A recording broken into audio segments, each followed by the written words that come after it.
America के लोग कह रहे हैं कि युद्ध में अमेरिका पूरी तरीके से ये ट्रंप की सनक ने दुनिया को तबाह कर दिया। एक बहुत इंपॉर्टेंट बात करना, आपने कहा मोदी कूटनीति की, मैं कल भी ये बात कह रहा था एक जगह कि देखिए ये जो अटैक हुआ है मिडिल ईस्ट पर, ये पूरी तरीके से इस अमेरिका ने पहले भारत की सीमाओं में डिस्टेबलाइज किया, फिर भारत की बढ़ती हुई अर्थव्यवस्था को डिस्टेबलाइज करने के लिए पूरे मिडिल ईस्ट को इस ट्रंप ने तबाह किया है। आज आप देखिए कि हमारा जो 60% ऑयल और पूरे 55% जो गैस था, कतर जो कंट्री जो रास लफान पर अटैक हुआ है, ये भारत की इकॉनमी पर अटैक, आप समझिए इसको। और इसीलिए ये बहुत सीरियस प्रश्न है कि ये प्रश्न सिर्फ एटम का नहीं है, ये प्रश्न भारत की अर्थव्यवस्था का। और मुझे लगता है इस दौरान आपने कहा कि हमारे विदेश मंत्री जी लगातार सिर्फ संपर्क में नहीं है, बल्कि हमारी कोशिश है कि ईरान और इजराइल दोनों से बात की जाए। और आज का ही स्टेटमेंट है, यूएई ने कहा है कि अमेरिका ने हमें पूरी तरीके से फंसा दिया है। तो मुझे लगता है कि अमेरिका का जो कॉस्मेटिक जो एक चेहरा था, जो कॉस्मेटिक चेहरा था, ना उसके साथ फ्रांस है ना नेटो है। अब ये मिडिल ईस्ट की कंट्री भी समझ गए कि ये जो ट्रंप है, इसका जो चेहरा है ना, बहुत खोखला चेहरा है। और युद्ध कभी सनक से नहीं जीते जाते हैं। युद्ध जीतने के लिए आपके अंदर समर्पण, स्ट्रेटजी और हिम्मत चाहिए। ईरान वही कर रहा है। चलिए, ईरान हिम्मत दिखा रहा है और ट्रंप की सनक। अब जब बात सनक की निकली है प्रोफेसर जोशी, कि जब एक शख्स जो है वो कहता है नाटो तुम कागज के शेर हो, वो सीधे सीधे कह देता है कि मुझे अपने अधिकारियों पे भरोसा नहीं, कह देता है कि शिप को डुबोने का आइडिया जो जनरल्स ने दिया था, आज युद्ध खत्म कल युद्ध चालू, आज ऐसा युद्ध कल वैसा युद्ध, आज हमने एटम तबाह कर दिया उनके ठिकाने, हमने सब कुछ तबाह कर दिया, फिर भाई क्यों युद्ध लड़ रहे हो, बोलो जीत गए तुम। मतलब ये शख्स कर क्या रहा है, क्या चाह रहा है?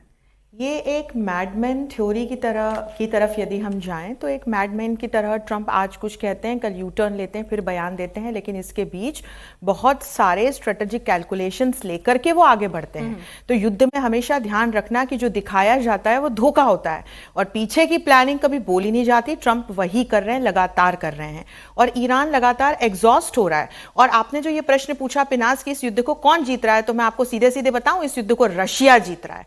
वो कैसे जीत रहा है? स्ट्रेट ऑफ हॉर्मुज चोक होने की वजह से जिस तरह से पूरी दुनिया में अभी तेल और गैस का संकट उत्पन्न हुआ है, उसमें यूरोप के तमाम देशों ने जिस तरह से सैंक्शंस रशिया पे लगा रखे थे, वो सैंक्शंस वापस लेने पड़े हैं। अभी सबसे ज्यादा तेल और गैस रूस पूरी दुनिया को बेच रहा है और इससे जबरदस्त फायदा उठा रहे हैं पुतिन। यहां पर चीन को हो रहा है नुकसान, क्योंकि 80% तक तेल और गैस जो इस युद्ध के पहले तक स्ट्रेट ऑफ हॉर्मुज से चीन तक पहुंचता था, वो पहुंचना बंद हो गया है। तो ईरान का अलाई होने के बावजूद, ईरान को पाकिस्तान की बॉर्डर से सहायता पहुंचाने के बावजूद अभी चीन बहुत घाटे में है। और यदि हम अमेरिका की ओर जाएं तो खामेनेई को एलिमिनेट करा दिया, हार्डलाइनर्स पे लगातार ट्रंप अटैक कर रहे हैं। आप देखिए, उनके बयानों पे ना जाएं, आप ये देखिए हर दिन कोई ना कोई IRGC का कोई कमांडर, कोई ना कोई जो हार्डलाइनर है, ऐसा एक बड़ा चेहरा, बड़ा नेता एलिमिनेट होता हुआ हमको नजर आता है। तो रिजीम चेंज कराना उन्होंने पहले ही दिन कहा था युद्ध के कि हमारा मकसद है।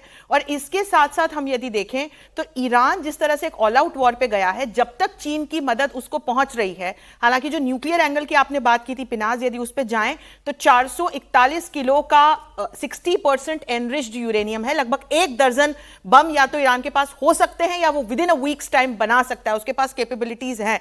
और यदि आप ओवरऑल एनरिच्ड यूरेनियम जो अलग अलग रेंज होता है वो देखें तो 6000 किलो यूरेनियम है ईरान के पास। तो यदि न्यूक वाले उस पे जाता है, एंगल पे जाता है, तब एक फिर हम देखेंगे कि वो एक अलग टेंजेंट पे युद्ध चला जाएगा। लेकिन जिस तरह के हमारा नॉर्मेटिव रिजीम है और जिस पूरी दुनिया में, और जिस तरह से अलग अलग पूरे फ्रेमवर्क्स बने हुए हैं और एक जो म्यूचुअल अश्योर्ड डिस्ट्रक्शन की थ्योरी है, तो उसको देखते हुए ये संभावना जो है मुझे बहुत कम नजर आती है, क्षीण नजर आती है, जिसमें अमेरिका या ईरान अपनी न्यूक्लियर कैपेबिलिटीज का ठीक है। लेकिन इस बीच मैं आपको एक बड़ी खबर बता दूं, ईरानी न्यूज एजेंसी का बहुत बड़ा दावा सामने आया है। ईरान के नातांज न्यूक्लियर फैसिलिटी पर हमला हुआ है।